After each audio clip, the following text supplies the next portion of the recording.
Time for another round of fantastic Throne of Eldraine spoilers.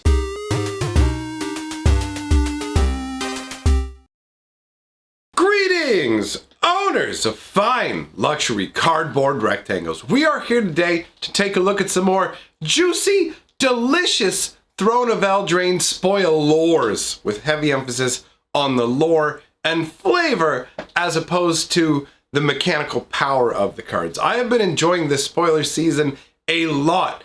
And today, my friends, I am in Toronto. Right now, as you're watching this video, I am in the city of Toronto with Carly. We are having a nice little day out in the city, fun times. So hopefully you will have fun times here with the fat wad of spoilers that I have available. Since I'm gone all day, I'm just cramming everything into one video. We've got something along the line of 16 different cards to talk about, so this video may end up a little longer than usual, but it's definitely gonna end up longer than usual if I don't shut up and start talking about the cards. So let's move in to talking about the littlest prince, who's actually just, he's a regular sized prince.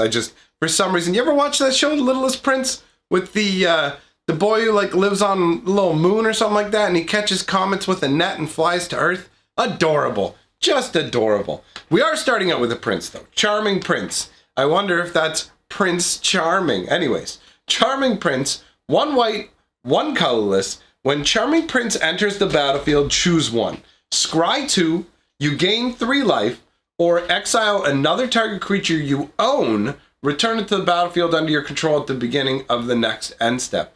Now that's interesting to note. You can't use this ability on one of your opponent's creatures that they have put out, but if they manage to steal one of your creatures, you can use it in that situation.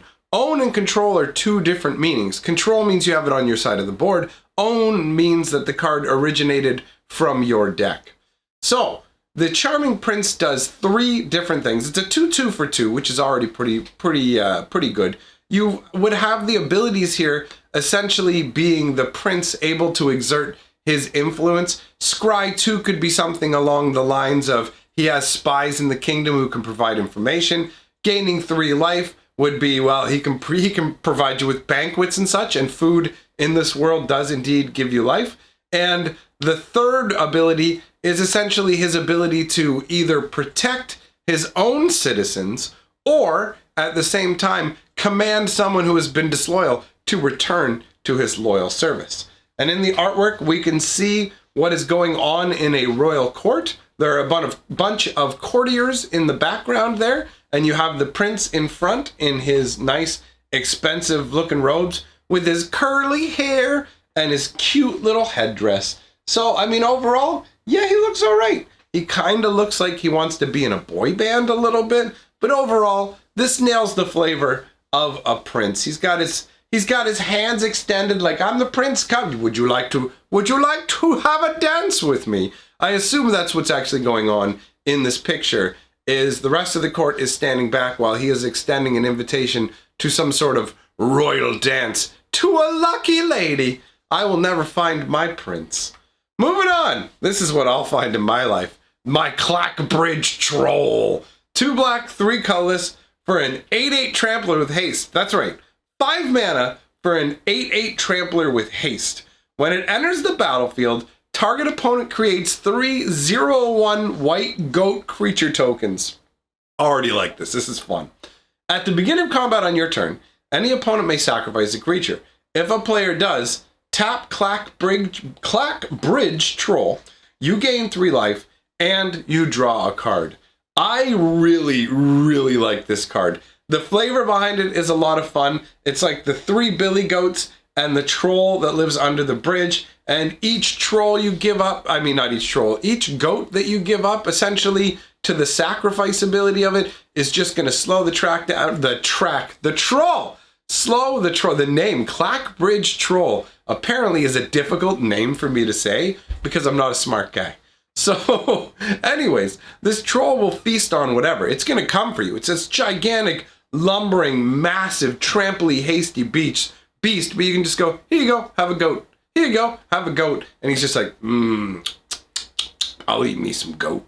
The artwork is great. You've got the 3 goats there shown on the bridge. I really like the name Clackbridge I like it. I like where it just sounds like it sounds like something you'd hear in like a village. It's a go out pass of the old Clackbridge and whatever, you know? Like it's like it's named after the sound that the hooves of the goats make when they're crossing the bridge. So overall, an interesting card. The fact is you're not going to be able to attack with it 3 times because of the goat tokens you give your opponent. Unless, of course, you have a way to get rid of those goat tokens. But this is one of those creatures.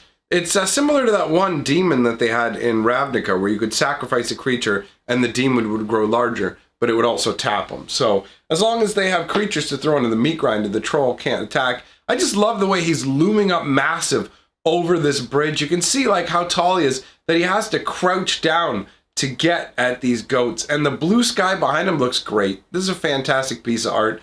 You got the all beat up, ripped up garments that he's wearing. I like the flavor on this card a lot, even if I can't manage to make it through the name properly. Then we've got Claim the Firstborn. Dude, this feels obviously very fairy tale-ish. 1 red, gain control of target creature with converted mana, cost 3 or less until end of turn. Untap that creature, it gains haste until end of turn. I think it was, wasn't it Rumpelstiltskin that expected the Firstborn? That's probably something in a number of different fairy tale stories, because the idea of people having their children stolen is pretty scary, right? You've got other variations where, like, they did it kind of like in Lorwyn with Crib Swap, where they come and take your baby and leave a changeling in its place. So you can see this is some sort of fae who has busted in, looks like busted in through the window, maybe just came in through an open window. I'm not sure if that's like a child's toy laying in front of the window or if that's broken in like part of the window, but you can see that the window is wide open with the drapes kind of blowing in the breeze. He's snuck into what is maybe possibly the house's nursery or just where the children are. I imagine it's a nursery simply because, I mean, if there were other children who were awake, it'd be a lot harder to come by and actually claim the Firstborn. And you can see this almost Snoop Doggish looking dark elf with a gypsy crystal on his forehead stealing a baby. He's just like, he looks so happy. It's his best day. I'm gonna eat this baby. Like that is what he looks like to me. Oh, we're eating fine tonight, boys. We're having baby stew. Moving on, we've got another awesome troll. As someone who loves gigantic green creatures, this is automatically going in my big green tower. The Feasting Troll King is a beast. 7/6 Vigilance Trample. When he enters the battlefield, if you cast it from your hand, you get 3 food tokens. And you can sacrifice 3 food tokens to return him from your graveyard to the battlefield. You can only do it on your turn, though. They want to give your opponent an ability to respond to that. But that's cool. I mean, trolls are known to be able to regenerate, right? So the 3 food regenerating the Troll King is a pretty cool idea. The Troll King looks really, really impressive here. He's just a massive, bellowing beast who is just smashing apart a castle like it's nothing. Like it's nothing. He's here for dinner. It looks like he legit just stole the camp, not the campfire, but the cauldron of food. The cauldron of food that would have been hanging over a campfire or possibly inside the hearth in this keep.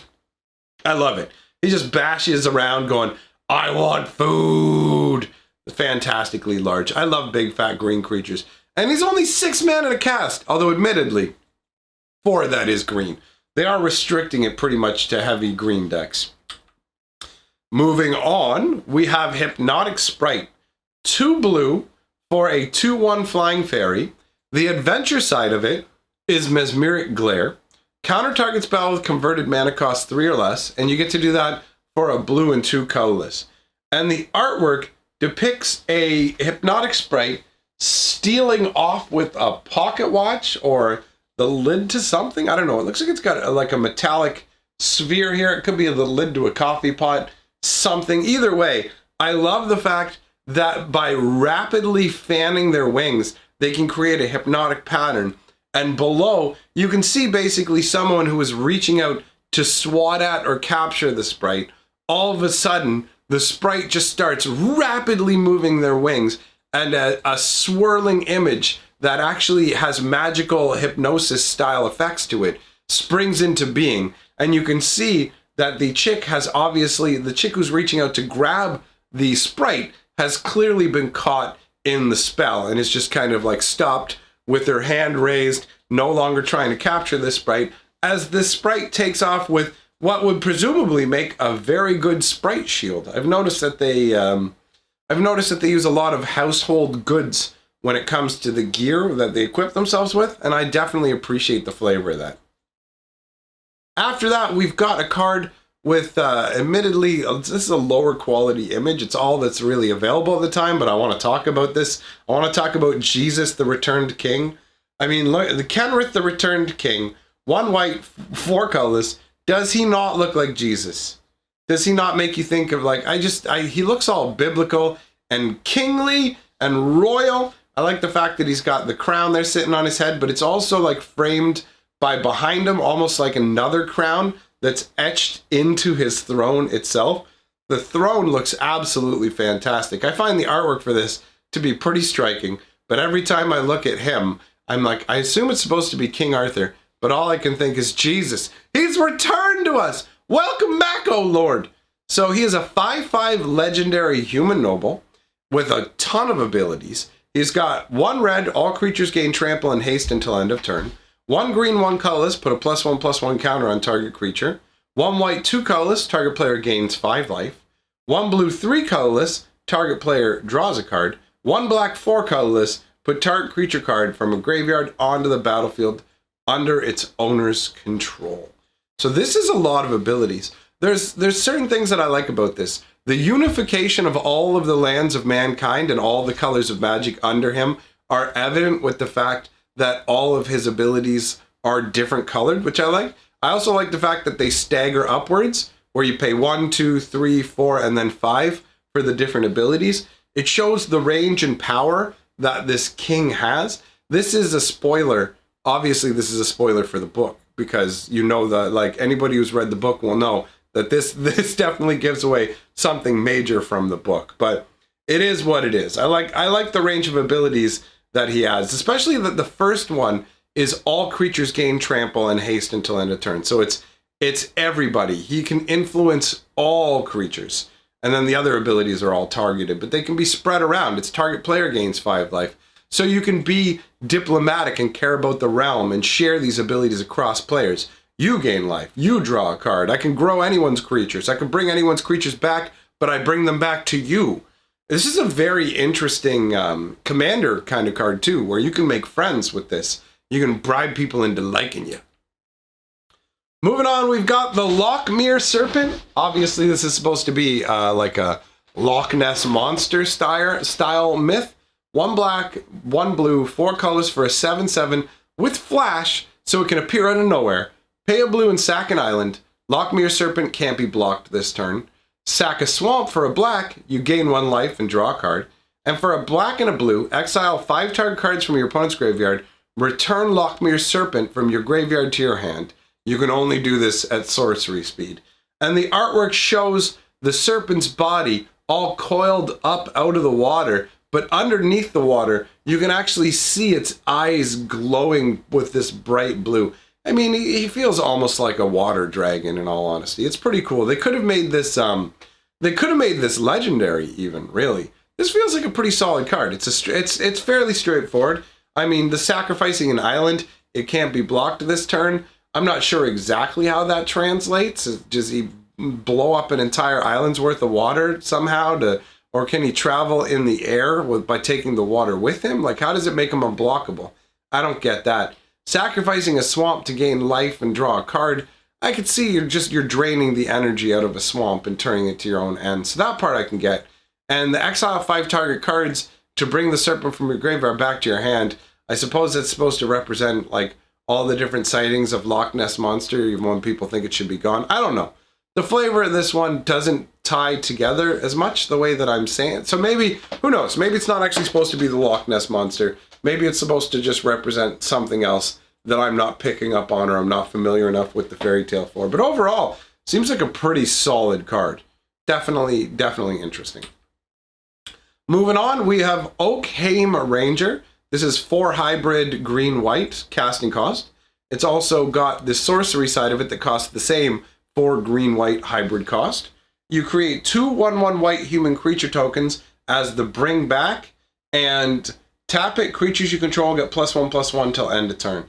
So, I love these Elvish Fox Rangers. The Elvish Fox Riders are really cool. I like this oversized fox. I love the fantastical mounts that exist.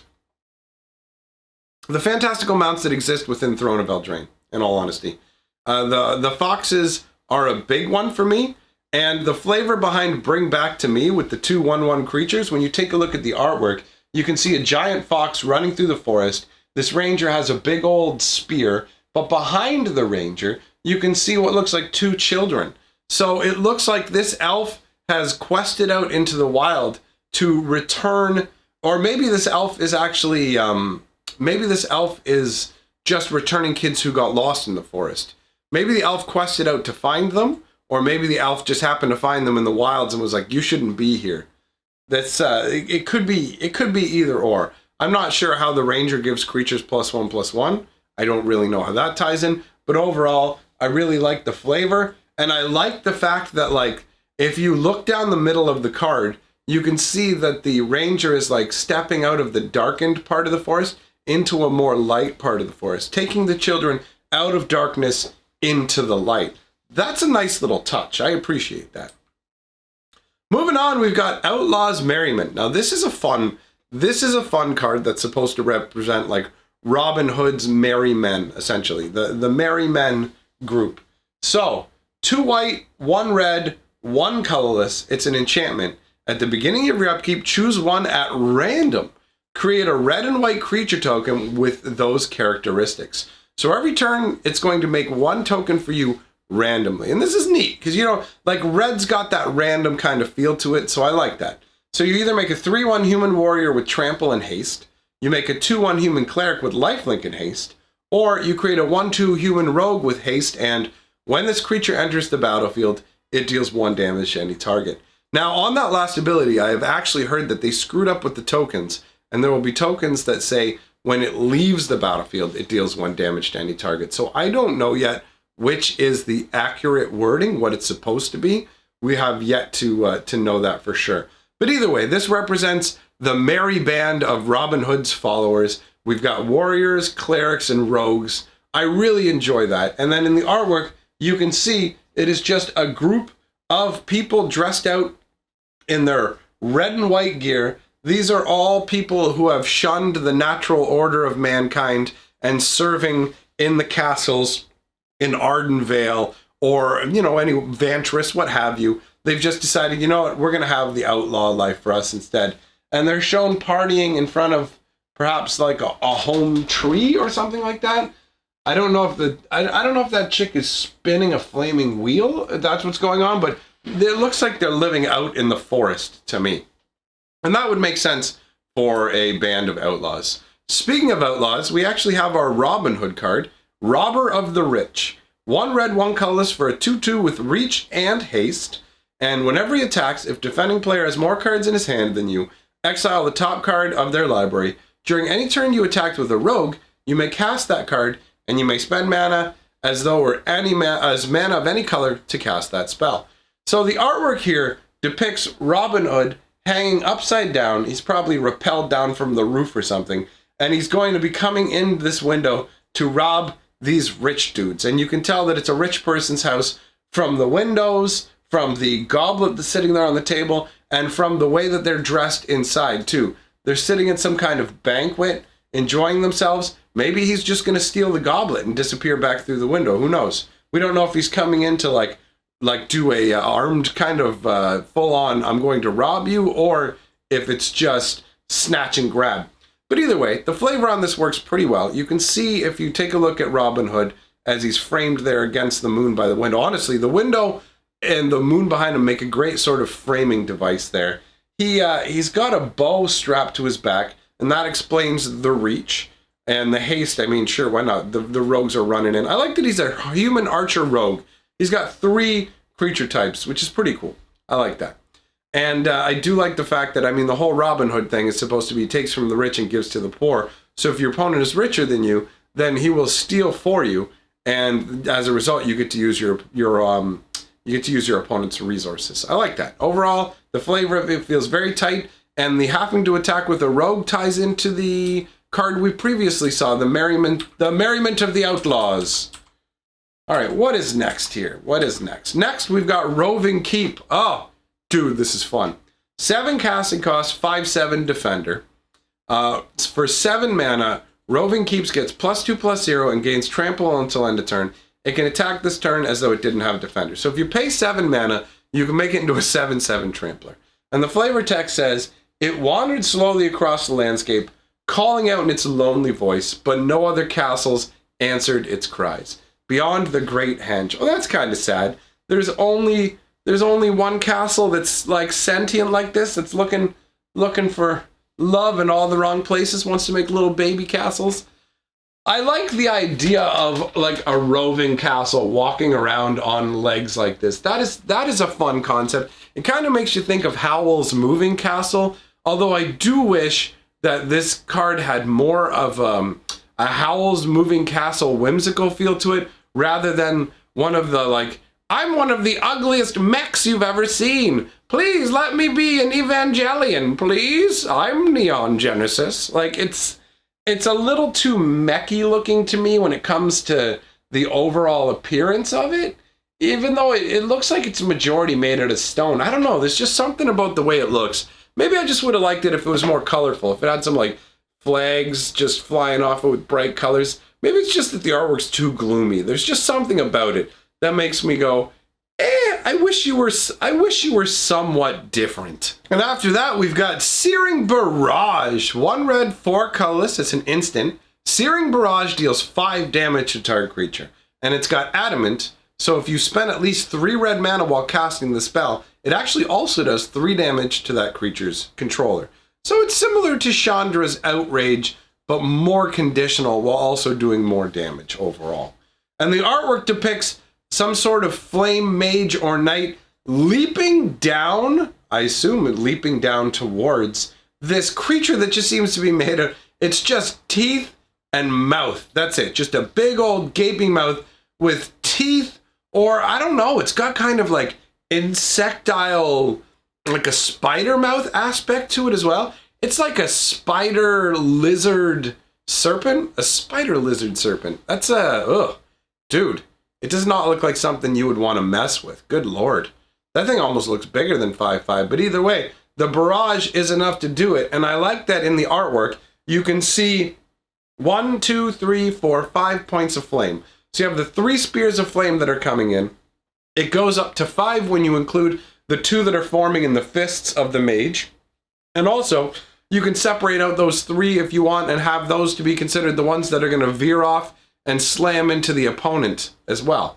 So overall, I like the card. It's fairly serviceable. It definitely shows a very cool action moment where this fire mage is leaping down at this serpent that is surfacing up out of the water. Basically, they're contesting to see who's going to win here. Either the flame magic is going to destroy this serpent, or this serpent is going to devour this mage. A nice little moment of action caught in time.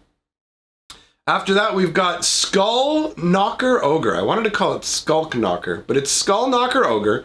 1 red, 3 colors for a 4/3. Whenever Skull Knocker Ogre deals damage to an opponent, that player discards a card at random. If the player does, they draw a card. Oh, weird. The ogre crashed through the massive door.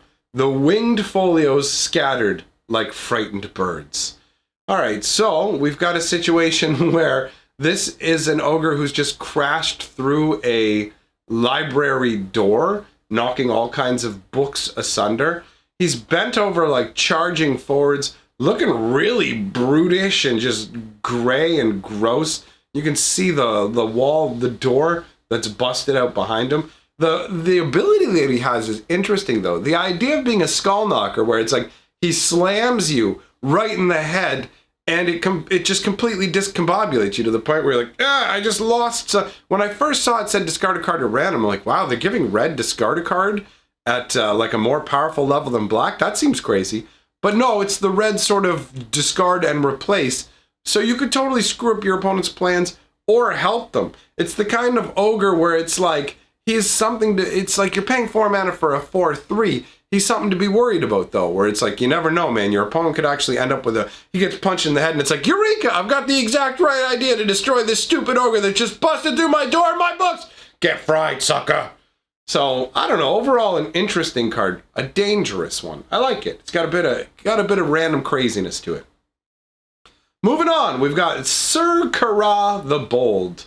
Syr Carah! Anyways, 2 red, 3 colors. For a 3/3 legendary human knight, when Syr Carah the Bold or an instant or sorcery spell control deals damage to a player, exile a top card of your library. You may play that card this turn. Tap to deal 1 damage to any target. Wow.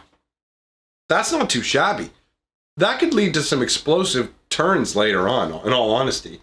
Every time her or one of your instants or sorceries deals damage, just keep exiling cards and blast playing them. Not too shabby at all. So she has what looks like a lightning, like a big old staff of lightning.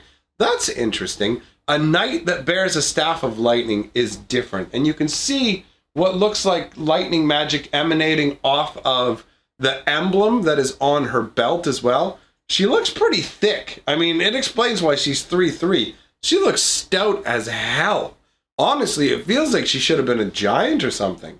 I guess they just couldn't do that because giants aren't on the side of mankind in this world. So, I mean, she looks thick. She looks like she's wearing an Iron Man suit.